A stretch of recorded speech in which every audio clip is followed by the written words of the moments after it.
Bienvenue. Aujourd'hui, on va voir comment des traditions, mais des traditions vraiment millénaires, peuvent complètement transformer nos matinées.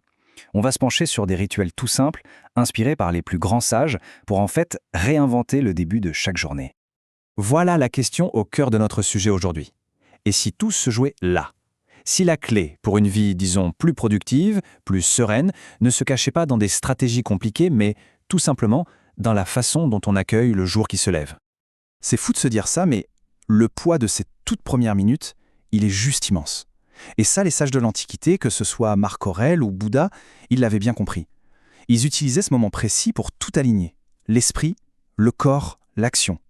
Ce n'est pas juste sortir du lit, c'est vraiment poser les fondations de sa journée. On a donc deux scénarios face à face. D'un côté, le matin qu'on connaît presque tous, le matin réactif. On attrape le téléphone, on scrolle et paf, un flot d'infos, de stress, de dispersion.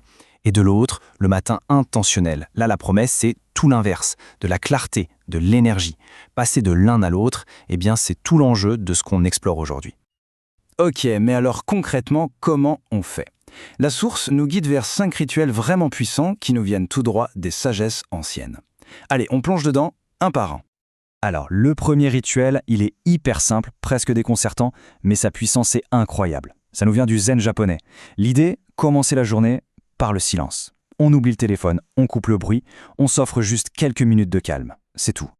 Ce silence, il est lié à un concept japonais super intéressant, le ma. Il ne faut pas voir ça comme un vide angoissant, pas du tout. C'est plutôt un espace fertile, un espace créatif. Et c'est justement dans ce silence que la clarté d'esprit peut naître et donner du sens à tout le reste de la journée. Cette citation, elle résume tout parfaitement. Le but, ce n'est pas de se couper du monde, c'est de se retrouver soi-même, d'observer ses pensées comme ça, sans juger, et de démarrer la journée en étant bien ancré, bien centré. Deuxième rituel, l'écriture du matin. C'est une pratique qui nous vient directement des grands penseurs stoïciens. Figurez-vous que même l'empereur philosophe Marc Aurèle, commençait ses journées comme ça, en écrivant. Pour lui, c'était le moyen de clarifier ses pensées et de poser ses intentions.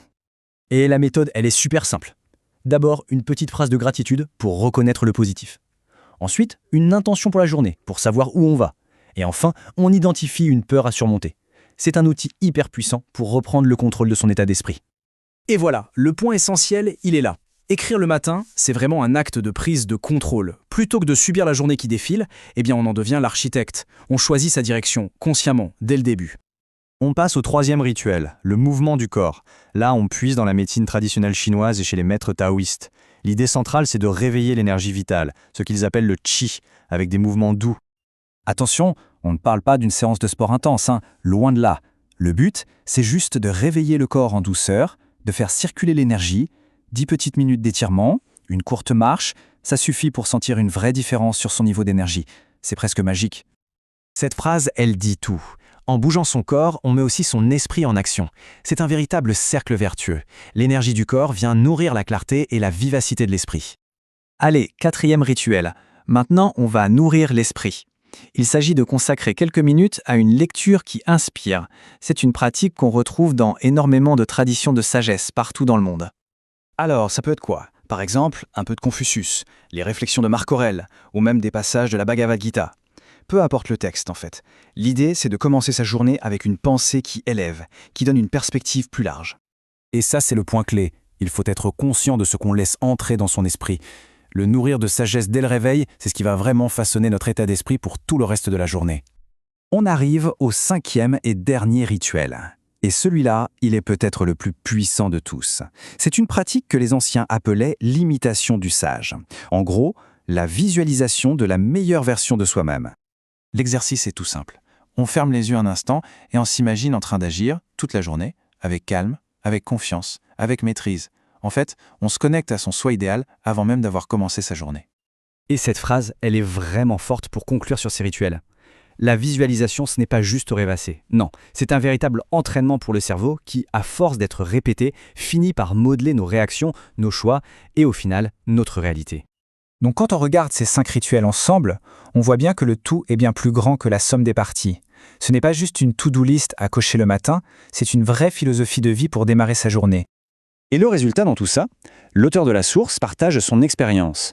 En passant de ce matin réactif à un matin intentionnel, sa productivité a tout simplement doublé. Mais, et c'est peut-être le plus important, un vrai sentiment de sérénité s'est installé. C'est ça la double promesse. Bon, cette transformation, elle peut sembler énorme, mais en fait, elle commence toujours par un tout petit pas. Pas besoin de tout faire d'un coup.